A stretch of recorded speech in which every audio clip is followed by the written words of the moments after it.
They are, and it's funny that they have this cultural difference from North America. Here, something drastically happens. The weather, flooding, tornadoes. But the Filipinos bounce back every time. Were you here when Odette happened? I was stuck. Here. My condo. We were stuck in our condo. Everything was shattered. No electricity, line up for gas, all of that. Yeah. The night before, my wife said to me on the way back from Landers, "Fill up with gas." I said, "No, I'll do it tomorrow." It's a very long line. They would line up at dawn. Yeah. Wait for like 6 hours, 5 hours. So it was that bad. It was like a disaster movie. I filled the tank the night before the storm. So we had full. That was I was good. lucky. And I so you were prepared. You were. Well, it was just by chance. And then I brought in extra water bottles. But you knew it was going to be that bad. No. You were in your unit hiding, or? We were hiding in our unit at, I think, if the timing is right, around about 10 o'clock. Yeah. It around quiet. 9, yeah. It completely 10. quiet, and all of a sudden it was boom, and it hit. We had water coming through the sliding doors. It was terrible. Where did you stay? Did you hide in one room? Because us, for our family, we hid in the common CR. Luckily, it was not. There were no threats in that area. What we did, Michael, we were near the big dining table. Just I thought, if anything goes wrong, get under the table, because they say sometimes that's the best place. However, 7 months before Odette there, we had all the windows 3M'd with a film on the inside. 10? 10. You could see the glass doing that, but it never shattered, and it would come back. Some of the condos around us who didn't have that, the glass just blew, shattered.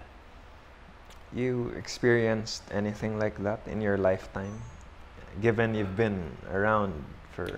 We had many years ago a hurricane. No, actually, what do you call it when it touches down?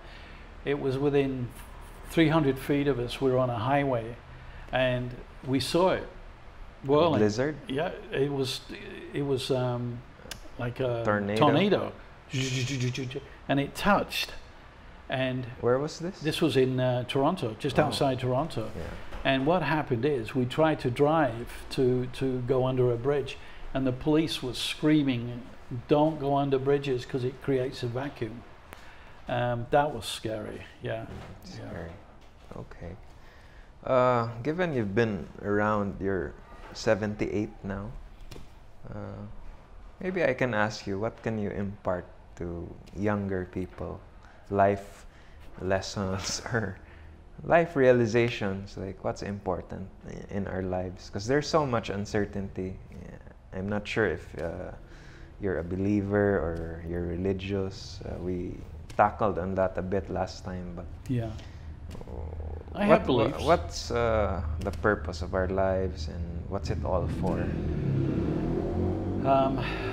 When God meets me at the pearly gates, I can probably write the book on how to be a good person. But apart from that, I think if you have health and you have honesty, it'll always work out. If you get yourself into a situation and it's too deep, you've got to tell somebody, you've got to help somebody. And I think the younger people have to adapt to that. And they have to believe, and they have to be committed. No matter what they do, it's total honesty. And it will always get you through difficult situations. You mean, to the younger people. You mean living truthfully? Yes, absolutely, because you know what, lies catch you up, whether it's at 78 or 28. There's always that, one looks back and says, why didn't I do that differently? Or why didn't I help these people out? I'm very fortunate. I have a wife who persuaded me years ago when we lived in Canada to sponsor a family here who was desperate. And we still do to this day. We meet with them once a month, and we look after them financially. Sponsor? So you... The word sponsor to me, I don't know. I feel uncomfortable with that word. I think helpfulness is important in making sure that they've got food, the kids. So you extended help without expecting anything in return. 100%. It's that's well put that way. Yeah. I mean, there's no return for us. Our return is to make sure that we go to Landers or we go to SM and we get food packages and we know what they need, and then we make sure that they get them, and we help where we can that way. You mentioned beliefs. I think that's up to the individual how they feel beliefs. I mean, when you look at the country in the Philippines, I believe, if my numbers are right, I think it's about 95% are Catholics. Yeah, primarily it's a Christian nation, but yeah, most are Catholics here. Yes. I think the church has to step forward more, especially with the younger people, or the younger element in being up to date. Because the world changes so rapidly. You know, our conditions change, people lose jobs, you know, and I think the church with its power can be more involved, more to the point of helping. So you mentioned living honestly and helping others. Yeah. When you go about your relationships, what stops you from telling that lie? Is it the fear of the consequences, or you just know that's not the right thing to do? Like, what gives you that guide? Like, oh, I ought not to lie to this person. These are tough questions. Holy moly! I think I need a sip of water. Let me have some water first. Yeah, I think that's what I wrestle with. It's the. I think lies. It's objective morality, you know. That's a good word. There's what is the consequences? I mean, we can lie and get out the get into the comfort zone with a lie, but it doesn't help. It doesn't help, and you know, I mean, I'm up there in age, but I surround myself with younger people. Because I think some of that famous saying, "Been there, done that," is a good attitude and to help them. I mean, when you look at boy girl at school, at college, they fall in love, and then it doesn't work out. That's part of life, and we have to go on. We have to move on, because there's always someone out there that will unite man and wife, girl and boy. Yeah, it's important. I think here I find it a little struggle when I see kids professionally begging on the streets, because some of these kids are really, really good running in between traffic and knocking on the window. And you know, when you look at the sandals, flip-flops, you look at the shorts and you look at the shirt, they're all reasonably dressed. I think it's a waste of life, waste of opportunity. I mean, they can be so much more. They can do so much better. Exactly. I always feel that, holy moly, could that kid with the right direction become the next president of the Philippines? I mean, yes, that's like a big dream, but however, it is important. I think it's important that the schools here and the colleges reach out more for people who have the experience, good, bad, or indifferent, and talk to these kids in the colleges, in the universities. And Toronto is very good at that, because we try and keep as many kids off the street. Progress with your learning. And of course this depends on good teachers as well. I don't think enough is done here through governments to help teachers in passing that information on, that teaching environment to kids, because kids are so influenced. Yeah. But there are dangers these days, given TikTok generation and Yes. the culture, the values have gone down. I mean, the songs, the content, it's very different now. So I think it's important for us to be careful with the future generation, where it leads. Does There's that a sense depend- of responsibility behind Does that depend comes. on the parents, though? Of course, parents play a role. Of course, kids without dads or moms, they always turn out somewhat more dysfunctional than kids who have stable homes, stable families. So I think that really plays a role. Yeah, of course, family is what forms society. So if you have messed up families, you have messed up societies. Yes. It follows. Yeah. Yeah. Is there anything with yourself that you look back and think, I should have been more, this the wrong word is dedication, but more involved in my learning and in my studying? Certainly, because back when I was younger, I was somewhat lost. I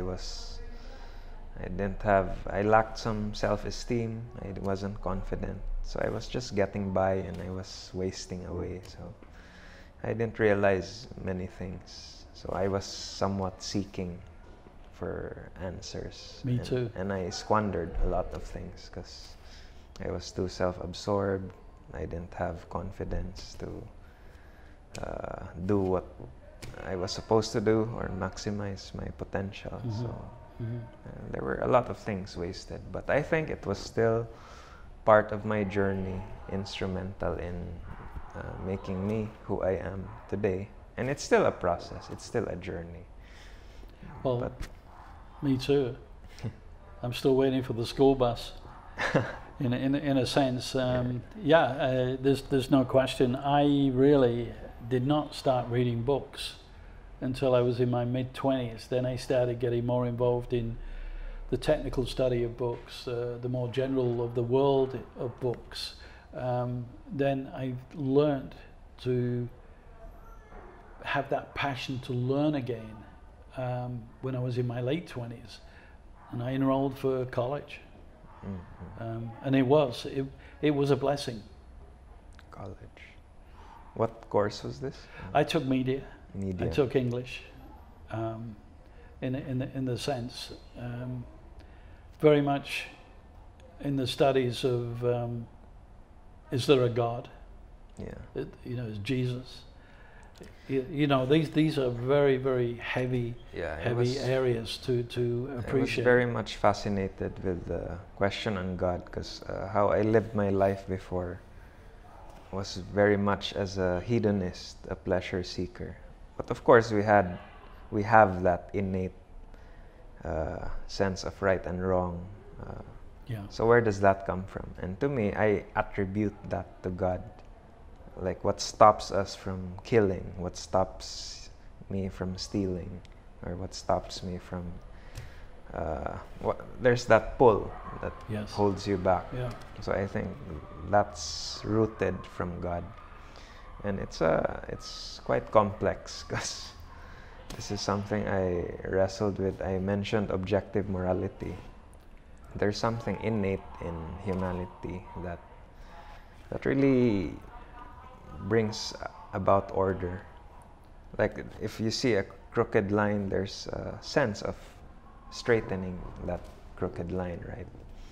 So it's a fascinating subject, talking about God. But do you consider yourself a Christian, or are you a Christ believer? Are you just you believe there's a God and He's not actively involved? I think that's what you would call a deist. A deist is someone who believes in God, but God's not involved in any way. Yeah. Well, wow, these are tough questions again. I believe there is a power. I believe Christianity. I believe there is a God in the sense, because why has our beliefs lasted all these thousands of years. Whether you're Hindu, whether you're Catholic, or whether you're, when we talk the basis of being a Christian, it's tough, and it's tough when you step back, Michael, and you see in Yemen, 3,000 to 4,000 kids are going to die through starvation. You think, if there's a God, if there's Jesus, why on earth is this happening? But it's mankind. The kind shouldn't be there. It's man who does not appreciate. I think we created the chaos also due to, we have the free will, and because of that free will, it's often abused, and we suffer the consequences from the impulsive actions we take and all that. So we just... Is it impulsive actions? Is it by nature we panic and we got to do that, or because we don't step back and say what's the repercussions? I think innately we have that selfishness in us, so we tend to, even if we know better, we still do the dirty thing, or it's just there's that evil, dirty nature within us, which is always gonna be there. And of course, some might argue that that's attributed to our sinfulness, and that's evident across all of humanity, across all of culture. Yeah, very much. When one nation can go into another nation and almost annihilate the population in a sense, it's frightening. It's frightening that the other power nations don't become a little bit more forceful and stronger. But everybody will say, well, it's going to create a war. Well, it's already created a war because people are dying. Yeah, I think it's innate also, that lust for power, greed, us wanting to be on top, the ego. Yeah. So I think that's what we wrestle with. And if you observe, you look back maybe in the 50s, 60s, it's similar problems. It's just a recycling of problems. We did. We had ban the bomb. Yeah, of course. They people, say thousands marching. History repeats itself. Well, I think Churchill said, didn't he? He said, without history, there's no tomorrow. Yes. That was a very famous saying. Yes. So it's like similar components. Of course, different stories, a few twists here and there, but it's essentially similar problems rooted in greed or power or deception, lies. Yeah. It's constantly repeating. It doesn't matter where you are, China, the USA, Europe, Philippines.